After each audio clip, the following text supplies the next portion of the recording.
Yan, let's hear it on. Okay. Yan na, isa pa. Okay, clap naman tayo dyan. Masasarap yan at gaganda kung palakpak na may kasamang sigaw. Ibigay mo na, pagbilang ko ng 3, 1, 2, and 3. Here we go! Ayan, so magandang evening po sa inyong lahat. And here, Coach Ed Soriano again, ang mabati sa inyo ng isang mapagpala at mabiyayang gabi sa ngalan ng Panginoong Hesus. At sa oras na ito, kayo pong lahat ay inaanyayahan ko po na ako po'y samahan sa isa pang awitin, panibagong awitin na nalikha po ng ibang lingkod. Yan po'y blessing ng Panginoon kung saan ito po'y pinamagatang luwalhatiin ka. At yan naman po talagang nararapat, kaya dapat niyang pinapalakpakan yan. Sabi nga ng isang great coach, dapat niyang pinapalakpakan yan. Yung palakpak na may kasamang sigaw, ibigay mo na. Ayan, so tayo po'y live. Gamit po yung atin pong FB page, and it is all about be a blessing, spread the good news. Yahoo! Yan, Isa pa, Yahoo! Yan, so welcome po kayong lahat. At sa oras na ito, dapat dyan, nitong awiting para sa inyo. Zile, yo alergial, mile. Isa pa. Yan, Okay. Zile, yo alergial, mile. Yan, so medyo matagal-tagal din tayo hindi nakapag-live. Kaya sa oras na ito, yan, welcome po sa atin pong FB page. It's all about be a blessing, spread the good news. At syempre, shoutout naman dyan. At sa oras na ito, ang atin pong minamahal na pastor na si Pastor Ed Tigas, yung ating katukayo, ay he's watching right now, kung hindi ako nagkakamali, sa lugar yata ng Tondo, Manila. So, shoutout sa iyo, Pastor Ed. At ganun din si Sister Pe, Sister Pe, Faith, Saison, Masaho. So, yan naman po sa lugar ng Batangas. Dapat yan, pinapalakpakan yan. Mabuhay ang mga alae. Ayan. At siyempre, ganun din kay Christopher de la Cruz. Ayan, nung anniversary, hindi mo ako nabigyan ng patis. Ayan, Bagong Pangasinan. Brother Chris, biro lang yan. Si Christopher Cruz, yan, sa lugar ng Pangasinan. Dapat yan pinapalakpakan. At siyempre, shoutout din po kay Sister Ann de la Luna. Yan, yung atin pong sister-in-law. Yan, yung asawa ng aking pong anong asawa? Ayusin mo, Coach. Yung kapatid po ng aking asawa. Yun. So, siya po naman ay nanonood dyan po sa lugar ng Hong Kong. Kaya mabuhay mga taga Hong Kong. Kahit medyo, hindi magandang panahon, ito pa rin ang sara sa inyo. At sa ating pagpapatuloy, mga kapatid, meron po akong nais na i-quote sa inyo from the scriptures. At sa ating pagpapatuloy, ganito pong pagkasabi, atin pong matamang tunghayan na related po sa ating song for tonight. At ganito pong sinasabi, correction, sa Magandang Balita Biblia, ayon po sa mga awit, Aklat ng Mga Awit, Kabanata 11, Talata 1, at kung titignan natin, ito po'y katha ni David, walang iba kundi yung punong mga awit. So, it is a psalm of David, na kung saan, he was a chief musician. In other term, siya po'y tinatawag nating choir master. Yan po'y hango from English Standard Version, at ganoon din po sa Revised Standard Version, sa ESV at saka sa RSV. And including that, siya rin po'y tinatawag ng music director. Mabasa natin yan sa Net Bible. And including that, bilang karagdagan, he is a worship leader, kung titingnan natin, in modern terms. So, sa kapanahon natin ngayon, titingnan natin siya po yung worship leader, siya po yung tinatawag nating tagapanguna sa pagsamba. At ganito po ang binabanggit ayon po sa Aklat ng Awit sa atin pong tinuran. Ang sabi dito is this: ang kaluwalhatian ng Diyos ay ipinapahayag ng kalangitan. Ang ginawa ng kanyang kamay, ipinapakita ng kalawakan. So, mga minamahal na kapatid, dapat yan na pinapalakpakan niya. Yung palakpak na may kasamang sigaw. Yan. So, kung titignan natin, sabi dito, yung awit Kabanata 11, Talata 1 ay nagpapahayag. Nakalin? Nagpapahayag kung paano ipinapakita ng kalangitan at ng lahat ng nilikha ng Diyos ang kanyang kadakilaan. Kanyang kadakilaan at ang kanyang kapangyarihan. Grabe, power. No? And including that, ang sabi nito, ang kalawakan ay patuloy na nagpapatotoo sa kagandahan at karunungan ng may likha. Kaya talagang pagdating sa karunungan at kaalaman, sa kausayan, wala nang talagang pwedeng mauna pa sa Panginoon. Alam niya po yung dapat niyang gawin. Alam niya po yung dapat niyang ikilos. No? Siya po ay hindi lang basta makapangyarihan, kundi sobrang makapangyarihan. Kaya nga walang tigil, 24 oras, no, na nagpapatotoo ang kalawakan, maging tayo higit sa lahat ng mga nilikha ng Panginoon. Tayo nagpapatotoo sa kanyang kagandahan at karunungan, no, ng ating nilikha. At syempre, shoutout din po kay Sister Nitz, yan, Kabaylo, Swan. She's also watching dyan po sa lugar ng Tondo, dapat dyan pinapalakpakan yan. At syempre, sa ating pagpapatuloy, tayo po'y dumako na po sa atin pong another original compositions. Yan. Medyo bumaba yung ating mic yan. So again, it was entitled another Yuli composition. It was entitled Luwal, Hatiin Ka. Nawa ay ito po inyong maibigan at nawa ito po ay makapagbigay ng malaking kaluwalhatian sa Panginoon. Bless you, Lord. Once again, let us praise and thank God. Yeah, yeah, yeah. Jesus, Jesus, Jesus, walhatiin ka sa iyo ang pagsamba. Yeah. Thank you, Jesus.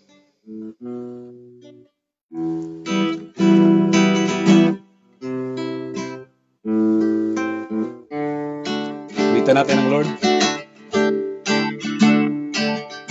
Luwalhatiin ka, luwalhatiin ka,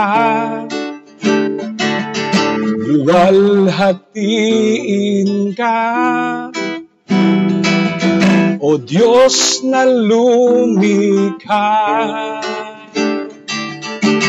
Minsan pa, walhatiin ka,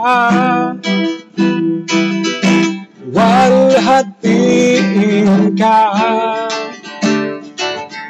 luwalhatiin ka,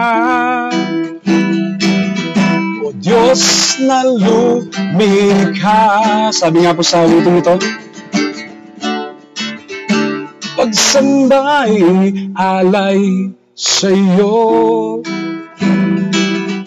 O Panginoon ko, pagsambay alay sa iyo, pagkat wala na ngang katulad mo. Yan po ang pawang katotohanan na hindi natin mapapasubalian, na ang Diyos ay walang kapares at walang katulad noon, ngayon at magpakailan-kailan pa man sa langit at sa lupa. Saan man dapat tayo tumuon, tumingin, saan man tayo maparoon, siya'y nag-iisa at kapuri-puri. Tunay, walang iba. Yeah, yeah. Luwalhatiin ka, luwalhatiin ka, luwalhatiin ka, Diyos na lumikha. Pagsambay alay sa iyo, O Panginoon ko, yeah, yeah, yeah. Pagsambay alay sa iyo, pagkat wala na nga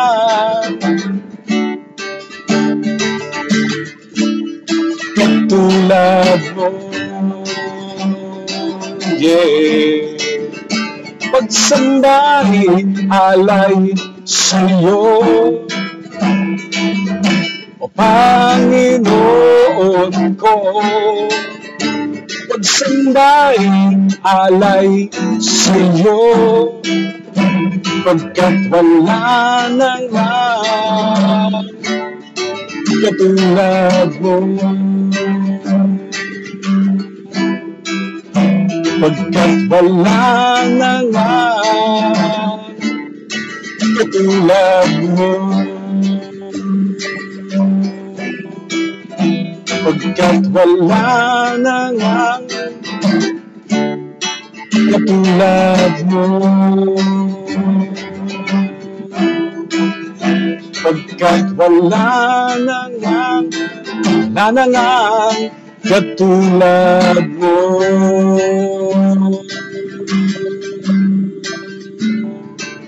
Yeah, yeah.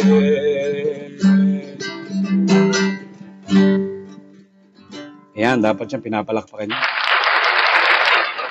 At sama, ayan, may mahirit pa.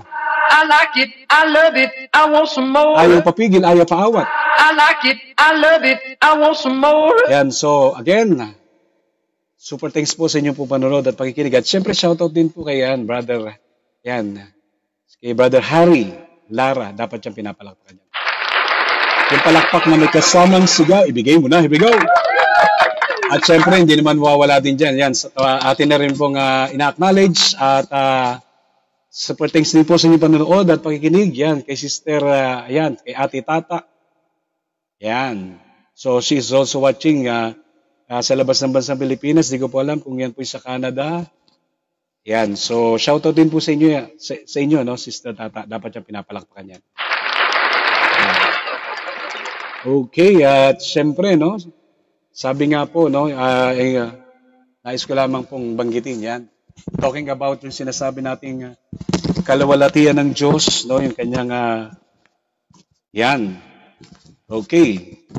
Kanyang kalawalatian, yung kanyang pagiging karapat-dapat. Ang sabi po dito ni Warren W. Wiersbe, sabi ni Warren W. Wiersbe, ibinigay ni Daniel ang lahat ng kalawalatian sa Diyos. Wala siyang kinuha, wala siyang hiningi, wala siyang hiniram, sapagkat ang Diyos ay karapat-dapat. Karapat-dapat papurihan, parangalan, at palakpakan, wala nang iba. Yan, no? Sabi rito, di ba? Wala siyang kinuha para sa kanyang sarili. Walang hangganan ang kanyang, sabi rito, no? No? Walang hangganan ang kayang gawin ng Diyos para sa mananampalatayang ibinibigay sa Kanya ang lahat ng kalawalatian. Kaya yan po yung marapat natin gawin. No? Habang tayo po ginagamit ng Panginoon at nagpapagamit sa Lord, sabi nga ni Bob Pitts, isa sa worship leader isa sa famous worship leader na favorite ko rin, no? Na kumanta ng Glory, Glory, Lord at marami pang iba. Sabi niya, glory not mine, no? But to God. Glory not mine but yours, addressing to God. So dapat ganun sa atin, hindi glory to me, kundi glory to God. Saan naman gagawin natin, dapat ang Diyos ay laging mapapapurihan. Kaya nga sa awiting inihantog ko sa inyo, hinandog ko at binahagi, it was all about luwalhatiin ka. Sabi nga ng song, di ba? Luwalhatiin ka. Luwalhatiin ka. At sino daw yung dapat nating luwalhatiin? Sabi doon, luwalhatiin ka, O Diyos na lumikha. Bakit? Sapagkat ang sabi ng awitin, pagsambay alay sa iyo. Dahil wala na ngang katulad mo. Ang Diyos ay isa, hindi dalawa, tatlo, kundi isa lamang. Kaya ang sabi ng Deuteronomy 6:4 and 5, Hear, O Israel. Una tigit sa lahat, pakinggan mo. No? Ang sabi doon is, no, in other term, kapatid ko minamahal, sabi doon is, no, di ko lang ma-recall, may sinasabi doon yung sa other translation. Yun, Shema. Shema, hindi po Yema, hindi Yema. Shema Israel, listen. Pakinggan mo. Anong sabi doon? Iisa lang ang Diyos. Kaya dapat mo siyang paglingkuran, ibigin, sambahin. Diba? Yun po.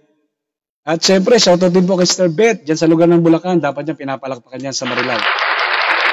At syempre, nandiyan din yung ating kapwa mga karal, si Brother Lando Flores. Dapat niya pinapalakpakan yan. Aba, may umihiri talaga.